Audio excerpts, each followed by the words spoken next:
भारतीय राजनीति में एक बहुत ही विशेष शब्द अक्सर आपने सुना होगा, राष्ट्रवाद। ये राष्ट्रवाद होता क्या है? अगर इसे हम लोग संक्षेप में जानना चाहें तो अपने शब्दों में इसे समझ सकते हैं। राष्ट्रवाद देश के प्रति एकता, लगाव, अखंडता की भाव है।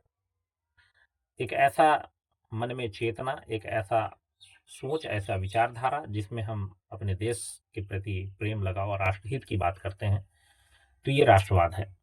इसे और भी तरीकों से परिभाषित किया गया है, व्यापक तरीकों से परिभाषित किया गया, लेकिन हम लोग उसमें नहीं उलझेंगे। सामान्य तौर पर जो बातें हमने बताई, वो आप इस प्रकार से समझ सकते हैं। भारतीय राजनीति में जब देश पे अंग्रेजों का शासन था, उस समय में भी जो महान नेता हुए, जो समाज सुधारक हुए, राजा राम मोहन राय, दयानंद सरस्वती, ईश्वरचंद विद्यासागर, स्वामी विवेकानंद, रामकृष्ण परमहंस जैसे महान समाज सुधारक हुए।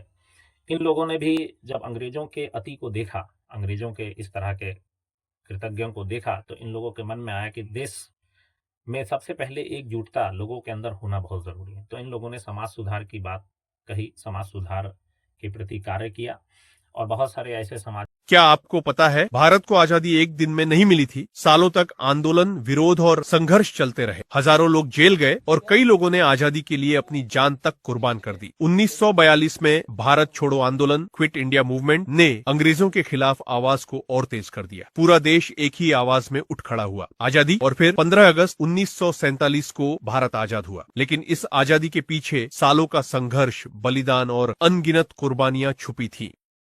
सामाजिक सुधार कार्यक्रम चलाएं और लोगों के मन में एकता, प्रेम और स्वतंत्रता, समानता, सौहार्द की भावना पैदा की। राष्ट्रवादी चेतना जगाने में इन महान लोगों का बड़ा योगदान रहा।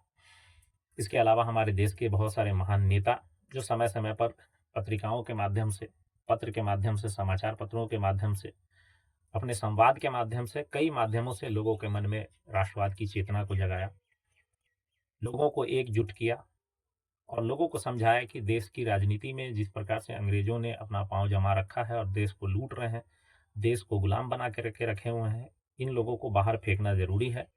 और इस तरह से धीरे धीरे करके लोगों के मन में अपने देश के प्रति राष्ट्र प्रेम की भावना जागी और देश